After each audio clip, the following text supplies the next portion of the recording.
abokina ya ba aboki tunda Allah ya sa ka je na baka masauki ka aje kayan nan ka sanya zamu yi mu yi haka wani Allah ya sa mu haɗu shi ina igiyar da na baka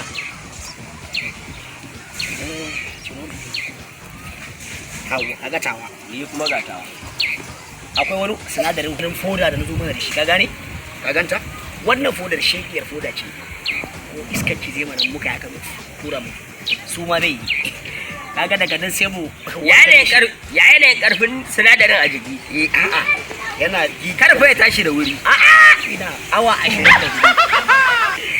24 wallahi da gaba yanzu saboda haka za mu yi nan hanyarsa ne iya cika mutuwa ta nan don haka saboda in muka yi nan muka haɗa shi sai mu aiwatar da abin Allahu akbar ta ji daɗin haɗuwa da kai ni ma haka a ba sa yanzu ba sai yanzu kake ba hannu to saboda ka zama abinin gaskiya ne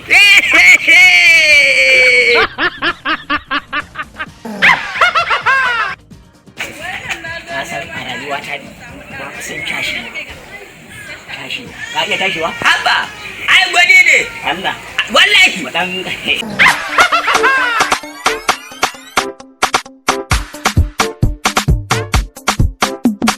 za ta fashe ta fashe ta fashe ta fashe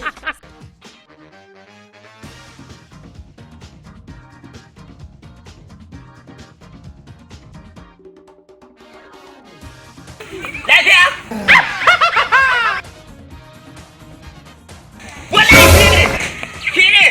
wallahi shi ne ka sanya za yi ina wannan shirin da muka yi alƙurai shi za mu aiwatar kai yake bacci yake wala bacci yake masa mugun duka ba a wa soja duka na daure shege za mu yi